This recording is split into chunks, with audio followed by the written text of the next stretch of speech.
G'day, I'm Kate Grarock. How are you? Now, I normally do hiking videos on YouTube, but I was lucky enough to be a participant in season 1 of SBS Alone Australia, and I'm going to do little recaps after each week as the episodes air. And I hope you enjoy these sort of little bits of tidbits and information and my sort of breaking down of what's happening in each episode. So this is episode 1. Let's do it. I'm not actually in episode 1 or 2, and it was actually amazing to get that little bit of information from the SBS team before it went to air, because it kind of gave me the space just to watch and enjoy the show and not sort of be like, oh, what are they going to show of me? And like, you know, be sort of that extra level of crazy, because I am a huge fan of the Alone sort of, you know, the US shows, the Scandinavian ones. And it was really cool, A, to be a part of this show, but B, just to have my favourite show come to Australia. And I always knew I was going to love the show whether I was on it or not. And so it's been kind of nice these first 2 episodes that I'm not in it, because I can just watch these amazing people and enjoy it from just a huge fan level. So a little bit of background, hopefully you are aware of the show if you're watching this, but basically 10 people get dropped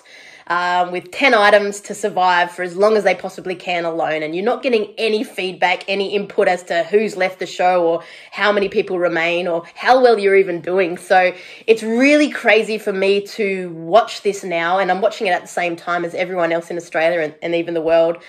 And you know, certain things that you think, oh, wow, this is terrible, I wasn't doing well. And then you sort of see how everyone else is doing. You're like, wow, everyone else felt exactly the same. And they, you know, the environment was challenging, and I just can't wait to watch everyone's stories unfold. It was filmed in the Tassie wilderness, and I think Tasmania is well known. It's in the roaring 40s. The weather conditions can be horrendous. It can snow in the middle of summer in Tassie, and so you never know what you're going to get, and I think that definitely kept us all on our toes. In this first episode, we get a very sneak peek of all 10 participants. Chris is just such a beautiful Australian larrikin, and I can't wait to watch more and more of him. And I think, you know, he hits the nail on the head when he talks about the mud in that environment. And that's the thing I think that hit all of us when we first landed, is the mud. It gets everywhere. It's hard to walk in. It gets covered on all your gear. It's hard to keep it dry. He also, I guess, lets us in that things are going to get dark and nasty and emotional. And that's the beautiful thing about Chris, is he wears his heart on his sleeve and he's honest about his emotions, and that is just such a breath of fresh air. I think certainly coming from, you know, the military type male Australian, and yeah, I think that's the most beautiful thing about Chris, is that he's funny and he's open about his highs and his lows, and I can't wait to watch more of him. I think the most funny scene in this episode has to go to Chris, with his talking about, he starts sort of sipping the water from the stream and he's like, rule number 1, boil your water. And everyone's just like, no. And we're just waiting for the moment that he gets sick of that. But I think he's selected his site quite carefully, so hopefully we don't see him getting sick from that. But it gives you a cute little insight into Chris and how, you know, funny he is. Next up comes Beck, and I love how Beck captures the emotions. I think, to be honest, all of us must have been going through that emotion of once we saw the landscape that we had to survive in, and she just has this dialogue of absolutely capturing the craziness of that environment. And there's many, many swear words in there, and she just captures it perfectly for me. And I just couldn't stop giggling at Beck's piece here, because I was just like, oh my God, yes, that is exactly how it felt. It's like, what is this? Oh my goodness, Jesus, like, it just, the mud, the slipping and the environment, it was just next level. And it certainly wasn't anything I think that any of us were expecting. I know I certainly wasn't. I've got sort of a note here, like the holy shit moment. And I think absolutely we all experienced that. Like, I think when you think of Tassie, you think of those, you know, the commercials and the braided stream through this beautiful, pristine rainforest. And in hindsight, of course, we couldn't have been in these, you know, wilderness, you know, protected areas, because, you know, simple hunting and those regulations would prevent that. Yeah, I think Beth just captures perfectly what we're all thinking. And I think she captures, for me, one of the biggest threats there was the falling trees. And she actually captures the sound of one on footage. And that was something that, well, it was really quite challenging to deal with, hearing these falling trees. And that for me is a really scary aspect of the Australian bush, and certainly that wet rainforest areas. And it's a definite hazard that we needed to be careful of. I love like her gaiters knee pads. I think this is the coolest thing, watching this and seeing how other people navigate that environment and thinking to myself, oh, why didn't I do that? And just simple, her using her gaiters as knee pads when she's lighting the fire was, I think, brilliant. It's those small little things that would help make your day-to-day that little bit easier. And I think that's going to be something that I'm enjoying watching the most from seeing other people's experience. And hopefully if there is a season 2, they do it in the same place and we see that learning. And I've certainly noticed that through the seasons in the US where they, the first season, they do an amazing job, but then the next season you see that they've learnt from the previous season and they get better and better at what they're doing. And I love seeing that evolution of the survival experience. The cute scenes here with Beck and her ferro rod, and she's like, clearly a fan of the previous seasons, and people have lost their ferro rods in the US season, and it's really meant the end of their time there. And so Beck's like carefully stuffing it down her bra, and that's going to be safe there. And then the next scene, they've spliced it together quite cutely, and boom, where's my ferro rod? And then she's like, oh, here it is. I love her comment of it's scary beautiful, and obviously her acknowledgement of where we were on the Palawa land, and that was really special. And all credit to the team who set this up. We did some amazing and really special training with Palawa people before we went onto the land, and that I think helped us shape our minds and how we were going to engage with the land, and understanding that deep history that exists there in Tasmania and Lutruwita was really special to us. Then we meet Pete, the hunter without his tools, and Peter was an interesting one because he's an expert hunter, but suddenly you've taken away all his tools, and how well is Peter going to go here? And it's really interesting, and I'm excited to watch Peter's journey because he certainly has a lot of knowledge about animals and how to hunt them, and so I'm really excited to see what he gets up to. One of the coolest quotes, I think, from Peter was, "It looks like the dark scene out of The Lion King."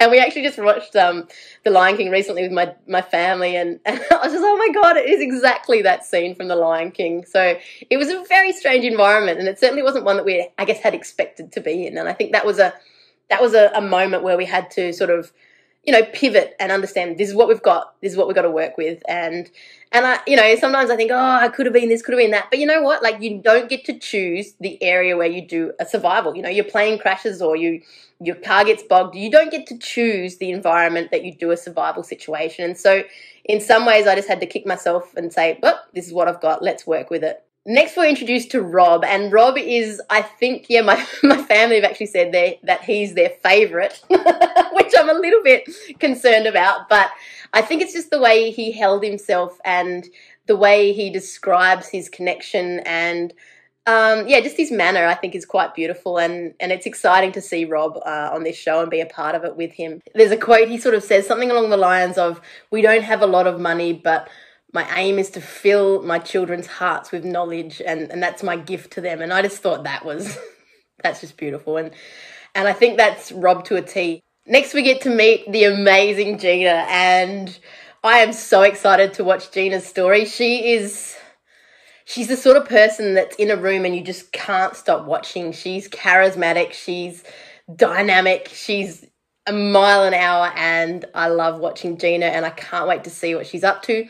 She didn't bring a sleeping bag, and I think if any person didn't bring a sleeping bag, I'd think they're absolutely crazy. But Gina, I think she could probably get away with it. She's definitely got a trick up her sleeve, and I guess that possum cloak's going to help her. But wow, that's a bold move. Tassie Wilderness, I absolutely adored my sleeping bag, and I invested good money into getting a really, really decent one because I just knew that it's cold there, and without calories, you get even colder at night. And so I'm so excited to see what Gina does. I'm excited to see her shelter.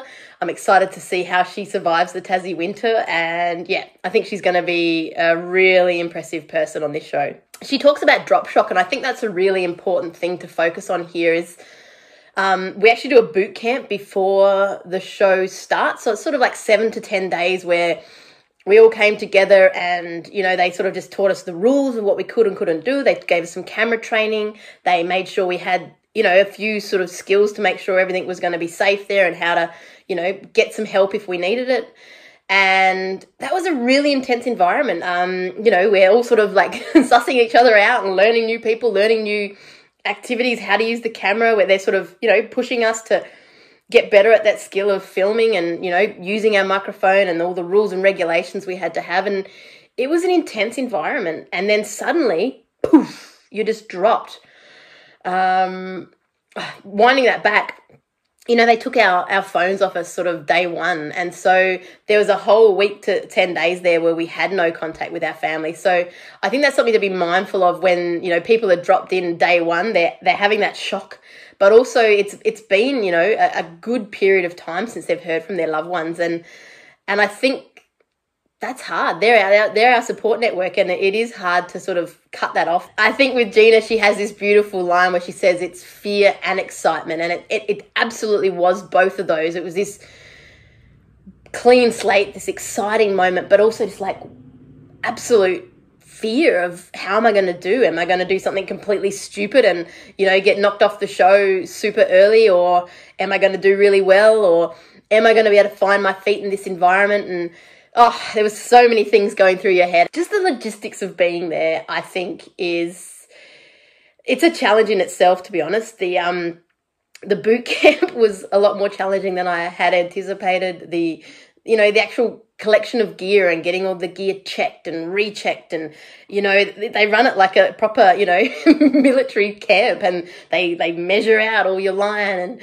you know, oh, hang on, no, you've modified this slightly. You need to remove that from your, you know, your pot or whatever it is. And it was very impressive to see, actually, the level of support and thought that went into the background side of things. It's a wild, wild ride, and that's just getting to the drop-off day.